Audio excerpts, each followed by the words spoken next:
Bonjour tout le monde, alors nous voilà enfin pour la première vidéo. Donc aujourd'hui nous allons parler du MVP.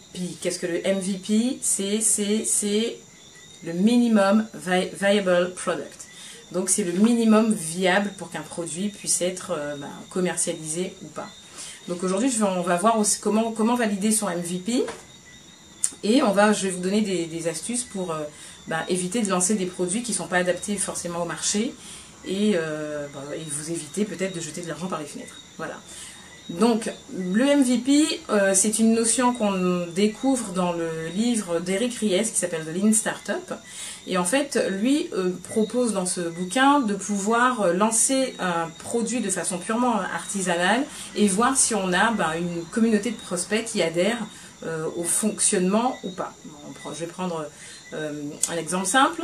Vous souhaitez livrer des repas à des street dancers vegan à Paris entre la midi et 2. Donc c'est des gens qui prennent des cadres dynamiques, qui sont véganes et qui profitent de leur pause déjeuner pour faire du sport. Et donc qui n'ont pas forcément le temps d'aller faire la queue au restaurant pour déjeuner. Donc, la première des choses à faire, au lieu de se dire, voilà, je vais lancer une application mobile, puisque j'ai pas mal de personnes qui me contactent via LinkedIn et qui me disent, oui, voilà, je vais lancer une application mobile. Quand on leur demande, mais pourquoi une appli?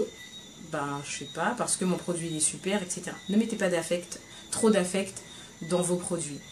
Donc, pour revenir à mon exemple, l'objectif, ce serait déjà de peut-être créer soit un groupe WhatsApp, un groupe Facebook, je sais pas, voir comment vous pouvez réunir un maximum de personnes à un même endroit pour voir si vous pouvez déjà générer des commandes.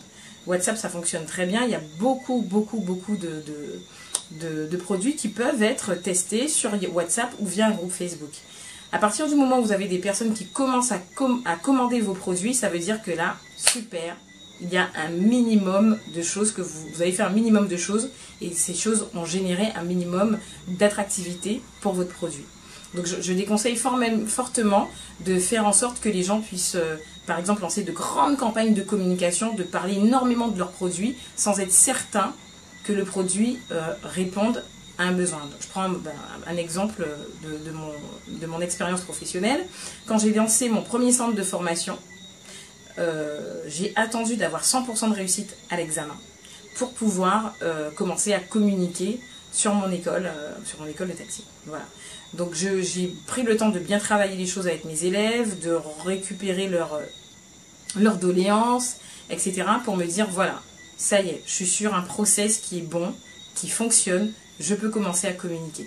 Donc forcément, ce que je dis n'est pas, on ne peut pas faire du copier-coller sur toutes les activités, mais au moins j'ai pu tester, j'ai pu écouter les retours de tout le monde et bien les écouter et surtout prendre de la distance aussi.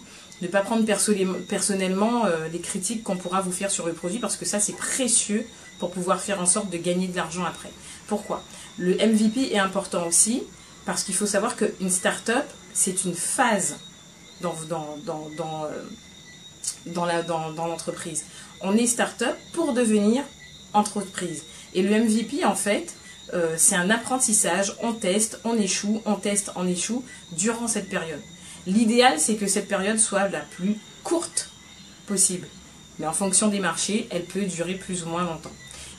Alors, en fonction du produit que vous commercialisez, il faut aussi tenir compte de la phase R&D, par exemple. Si vous faites de la recherche et développement, c'est clair que le MVP, il sera un petit peu différent. Voilà. Donc, ce que je vous conseille pour le MVP, je reprends un petit peu ce que j'ai dit tout à l'heure. Déjà, c'est de lancer un minimum le produit de façon... Enfin, il ne faut pas attendre en fait que le produit soit parfait pour pouvoir le lancer. Lancez-le, récupérez les retours clients et améliorez-le. Il ne faut surtout pas penser son produit, il faut vraiment vivre son produit. Si vous voyez que le MVP ne prend pas, arrêtez, passez à autre chose. J'entends beaucoup de chefs d'entreprise qui me disent « Non, je ne veux pas fermer mon entreprise, mon Dieu, c'est mon chouchou, c'est mon bébé. » Non, ce qui est important, c'est votre vision. L'entreprise est un support pour votre vision. Voilà, donc j'espère que cette vidéo vous aura plu. Et puis n'oubliez pas, mettez-moi des thèmes en dessous en commentaire. Je remercie beaucoup Yvelise qui m'a donné une superbe idée de thème, puisqu'on va essayer de parler la prochaine fois de l'impact de l'intelligence artificielle dans notre quotidien. Voilà, merci Yvelise, je t'embrasse et je vous embrasse tous bien évidemment. À bientôt, bye bye.